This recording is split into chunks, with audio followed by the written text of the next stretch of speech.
साथ हम सब लोगों में बहुत ही सीनियर रमाशंकर भाई साहब हैं, जो छात्र आंदोलन के बड़े नाम, दिल्ली की बड़ी पॉलिटिक्स की है और मध्य प्रदेश में शिक्षा में गए, मंत्री भी रहे। आज की तारीख में एक यूनिवर्सिटी को अब तो अभिभावक की उसमें आ गए हैं, उसकी अभिभावक के रूप में उसको देखते भालते हैं, लेकिन एक यूनिवर्सिटी को स्टैब्लिश करना, सक्सेसफुली चलाना और अब अभिभावक की भूमिका में है। मैं रमाशंकर भाई साहब आपके पास सबसे पहले इसलिए आ रहा हूं कि थोड़ा आपसे एज अ पॉलिटिक्स कश्मीर के साथ जो हो रहा है वो अगर बीजेपी को छोड़ दें तो सबको पता है कि वो इस समय कश्मीर में घाव है, उनकी समस्याएं हैं, उनका दर्द है और कहीं से भी वो दर्द कम होता हुआ नहीं दिखाई दे रहा है। ऐसे में गुलाम नबी साहब जब चले गए हैं तो अब उम्मीद ये जगी है कि शायद उनके विधानसभा इलेक्शन जल्दी हो जाएं।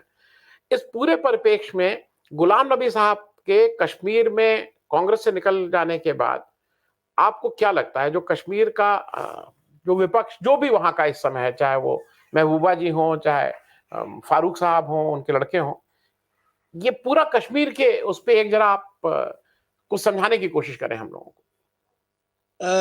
देखिए, कश्मीर की समस्या ये पिछले 3 साल की नहीं है। ये जब से नेहरू जी ने शेख अब्दुल्ला को गिरफ्तार किया, ये समस्या तब से पैदा हुई है, करीब 70 साल की है। मतलब मुख्य रूप से आज़ादी के बाद की समस्या तो ये है ही है। जिस तरह से तमाम केंद्रीय सरकारों ने एक आध को छोड़ के, मैं जिसमें डॉक्टर मनमोहन सिंह की सरकार को अपवाद मानता हूँ कि उन्होंने एक जेन्युइन कोशिश की बातचीत करने की, प्रॉब्लम को समझने की, प्रॉब्लम को सॉल्व करने की, लेकिन बाकी अन्य केंद्रीय सरकारों ने, जिसमें नेहरू जी, इंदिरा जी, राजीव गांधी और बाकियों को तो कोई समय खास मिला नहीं, किसी को 1 साल, किसी को 2 साल, किसी को 4 महीना, तो इसलिए 3 से जो सरकारें हैं मुख्य रूप से ये, और उसके बाद ये 8 साल से चल रही है इनकी सरकार, मोदी जी की। इन सारी सरकारों में 2 चीजें बिल्कुल एक किस्म से कॉमन हमें दिखती हैं। एक तो समस्या के समाधान के प्रति, दीर्घकालिक समाधान के प्रति कोई जिम्मेदारी का भाव नहीं है। सब सरकारों ने कोशिश की कि चुनाव को मैनेज करके, रिग करके और अपनी कठपुतली सरकार श्रीनगर में बिठाई जाए। और आपको मालूम है इसमें एक तो ये बात हुई कि पपेट सरकार चाहते हैं कश्मीर में। दूसरा है कि कश्मीर के भीतर से हमेशा कोई ना कोई धोखेबाज हुआ है जो केंद्रीय सरकार की इस मुहिम या इस षड्यंत्र में हिस्सेदार बनना चाहता है और विलिंगली बनना चाहता है। चाहे वो कभी वो क्या थी, महबूबा हो, चाहे डॉक्टर फारूक अब्दुल्ला हो, या उसके पहले तमाम और लोग रहे हैं, उनके नाम हो। इन सब में से किसी एक ने वक्त पर केंद्रीय सरकार की मुहिम को समर्थन दिया है और उनकी मदद की है। हमने खुद देखा कि राजीव गांधी की जब सरकार थी तो फारूक अब्दुल्ला को जिताने के लिए कितने वोट पड़े थे उस समय चुनाव हुए, बमुश्किल 6%, बमुश्किल 6%। और वो जो 6% पड़े थे उसमें से भी सशस्त्र बलों का वोट, उनकी 2 भूमिका वहां रही थी उस समय कि सामान्य मतदाता का वोट मत डालने दो और अपना वोट थोड़ा सा डाल दो। तो हर बूथ पर 6-7% वोट पड़ा और उसमें जो जीता वो कहां से लोकप्रिय सरकार बनी, तो वो एक जबरदस्ती की फारूक अब्दुल्ला की सरकार बनाई गई। मैं समझता हूं कि ये जब आखिरी चुनाव हुआ था वो उस अब तक का सबसे बेहतर चुनाव था। मैं ये नहीं कह रहा हूं कि बहुत आदर्श चुनाव था, बेहतर चुनाव था, जिसमें नेशनल कॉन्फ्रेंस, महबूबा मुफ्ती और भाजपा वहां मुख्य रूप से जम्मू में रहती है। अब ये तर्क नहीं कुतर्क है कि क्षेत्रफल बड़ा है जम्मू का, इसलिए वहां के विधायकों की संख्या ज्यादा होना चाहिए। ये लोकतंत्र का फार्मूला है कि कहाँ कितने मतदाता रहते हैं और उनका प्रतिनिधित्व किसी विधानसभा या संसद में कैसे होना चाहिए। ये क्षेत्रफल का वो नहीं है। कि क्षेत्रफल बहुत बड़ा है तो उसका प्रतिनिधित्व ज्यादा होना चाहिए।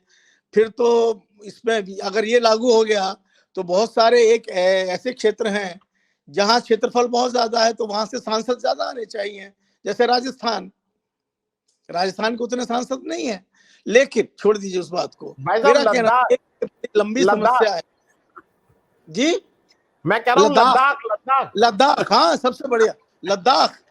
तो अब एक तो ये है कि जहां तक मेरी जानकारी है, इन्होंने एक तो ये तय कर रखा है कि अब कभी भी राज्य वापस नहीं आएंगे जम्मू कश्मीर को मिलाकर के, इस सेंस में कि वहां विधानसभा तो रहेगी लेकिन वो पूर्ण राज्य का दर्जा उनको कभी नहीं देंगे नरेंद्र मोदी जी, ये बिल्कुल तय है। और ये उन्होंने अपने विश्वस्त लोगों को कई बार कहा है कि पूर्ण राज्य का दर्जा चाहे जम्मू मांगे या कश्मीर मांगे, मैं देने वाला नहीं हूं। यानी बड़े लंबे समय तक वहां पपेट सरकार बनाने का की मंशा है केंद्रीय सरकार की, नंबर एक।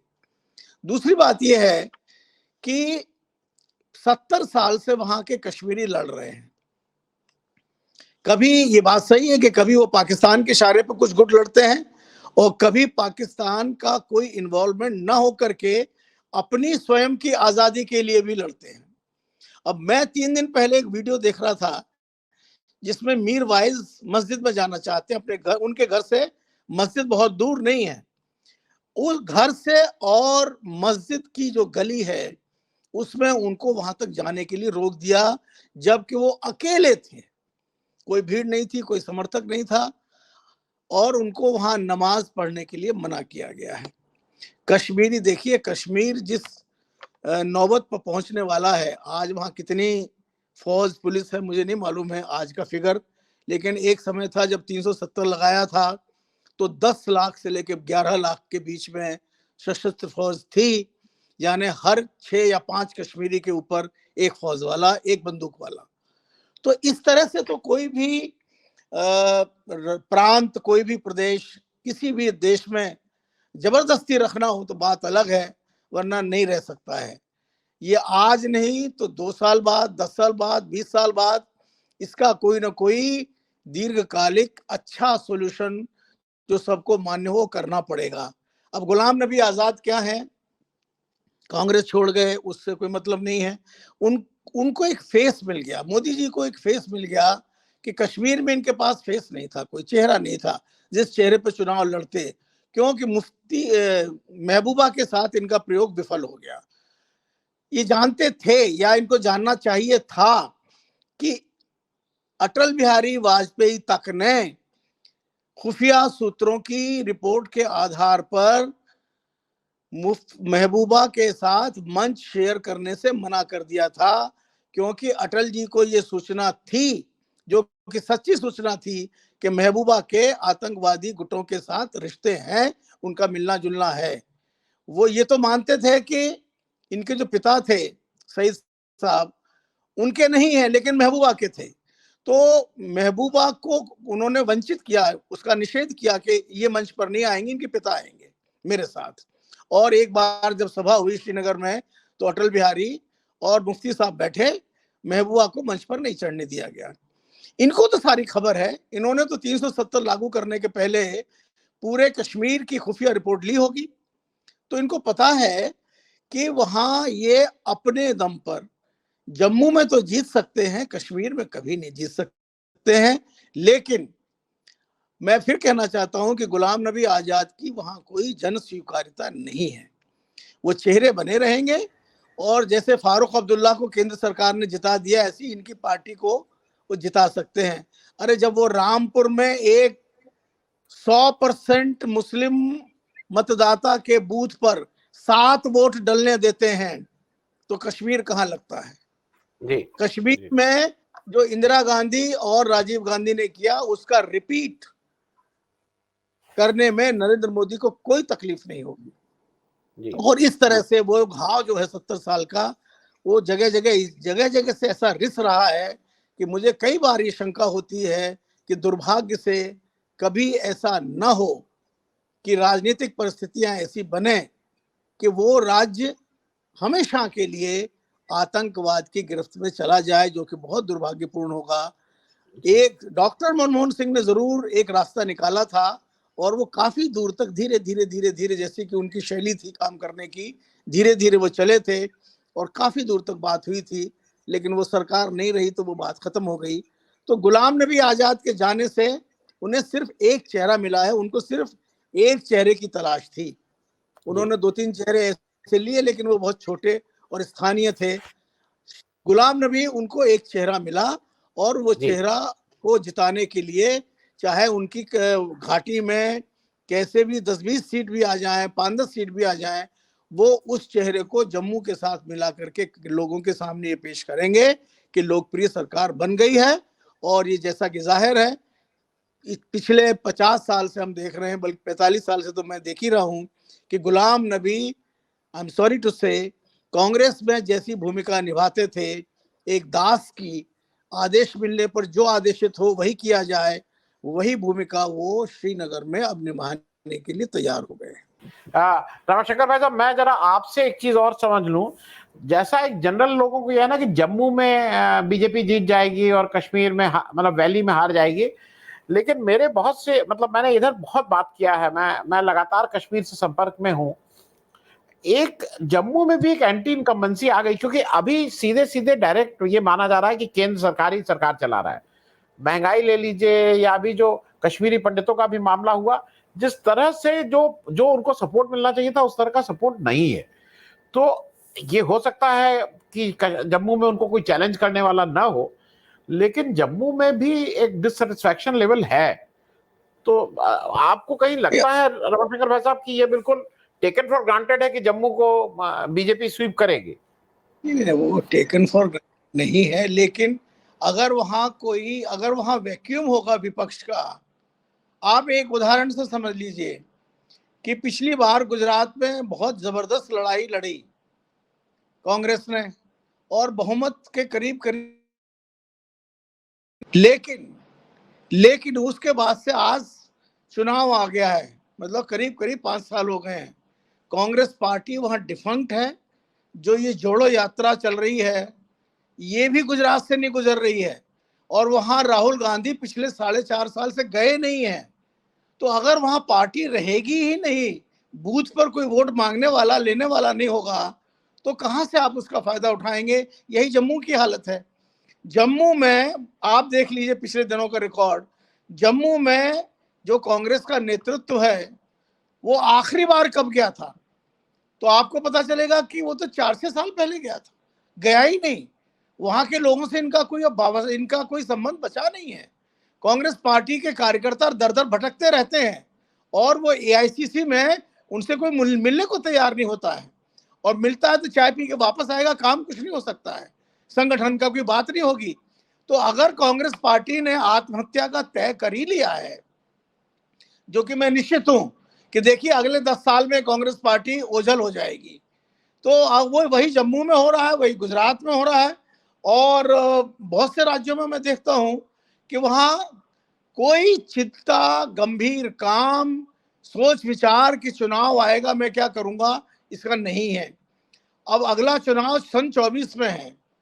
कांग्रेस पार्टी की तरफ से कि ये जोड़ो यात्रा की वजह से कांग्रेस पार्टी विकल्प बनकर के नहीं जीत जाएगी, ना कोई अन्य पार्टी जीत सकती है।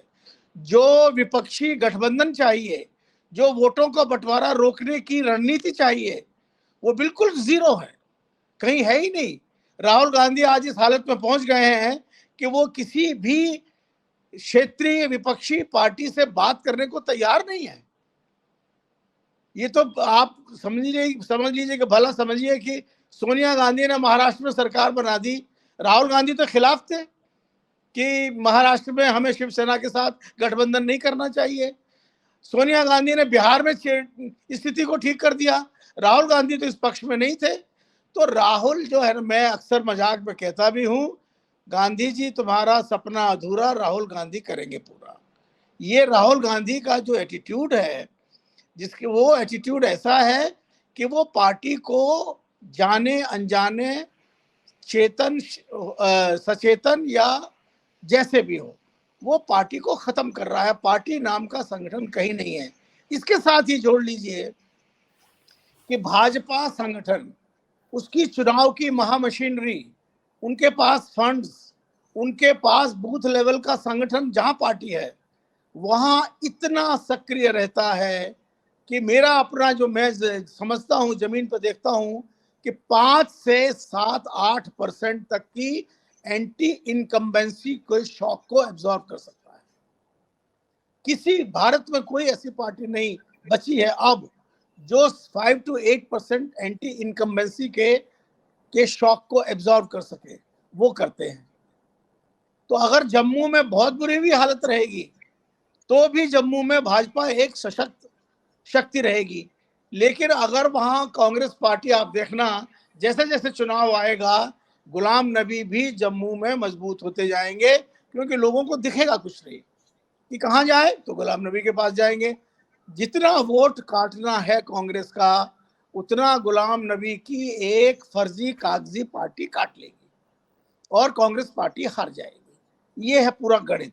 अगर इसके बावजूद भी देखिए, अब पूरे भारत की सारी विधानसभाओं में, विधान परिषदों में, संसद में, लोकसभा, राज्यसभाओं में मुसलमान एक चेहरा नहीं है।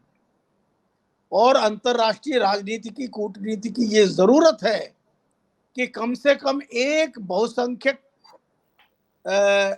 मुसलमान बहुसंख्यक राज्य कश्मीर में एक चेहरा हो, और वो चेहरा गुलाम नबी के रूप में ये लोग सामने रखेंगे। उनको 5-10 सीट जिता करके उनके साथ समझौता करके फिर से सरकार बनाएंगे। इससे कोई फर्क नहीं पड़ता है कि मुसलमान जनता और वर्कर कितनी नफरत करता है गुलाम नबी से, कोई फर्क नहीं पड़ता है। वो सुरक्षा घेरे में पहले भी चलते आए हैं, आज भी चलेंगे। जो राजनीति का असल तत्व है सत्ता में रहना, वो गुलाम नबी जी उसको पूरा कर देंगे।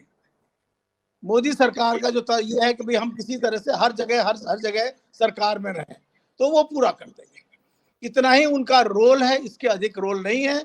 और जब जाहिर है कि वो सत्ता में आ जाएंगे तो अब तक की जो अब तक का गाड़ी घोड़ा बंगला सुरक्षा Z+, ये सब जो नेताओं को की जो जीवनी शक्ति आजकल हो गई है वो है कि जब तक आसपास 10-20 काले कमांडो न दिखें तब तक उनको लगता है कि हमारा महत्व खत्म हो गया है। तो ये जब तक उनको बंगला न रहे, अब ये बंगला पुराण पे मैंने भी लिखा है, मैं जानता हूँ दिल्ली में और राज्य की राजधानियों में बंगले के लिए लोग क्या क्या समझौते करते हैं। बाप रे बाप, मतलब ऐसी राजनीति नहीं देखी गई होगी जब बंगले के लिए बहुत कुछ समझौता कर लेते हैं और जाने क्या क्या। छोड़िए, तो गुलाम नबी का जो एक सीमित रणनीतिक महत्व है वो भाजपा खुद उनको उतनी ताकत दे करके अपने में मिला करके गठबंधन सरकार बना सकती है। जी जी जी, रामाशंकर भाई साहब कुछ कह रहे हैं? जी जी भाई साहब, आप कंक्लूड कर दीजिएगा। मैं ये कह रहा हूं कि राहुल गांधी को और कांग्रेस पार्टी को तत्काल लोकसभा राज्यसभा से इस्तीफा दे करके, और इस जो आप शाही जी ने कहा सड़क पर जनसंघर्ष पे उतरें, संसद छोड़ें। संसद में कुछ नहीं धरा है, उनके भाषण का वहां कोई महत्व नहीं है। और जब सड़क पर उतरेंगे और जेल में रहेंगे, जनता पार्टी सत्ता में इसलिए आ सकी, 18 महीना जेल रहे 1.5 लाख लोग, जब ये अब बचा हुआ समय जेल में गुजारे तो शायद इनके लिए कुछ सहानुभूति हो जाए जनता की।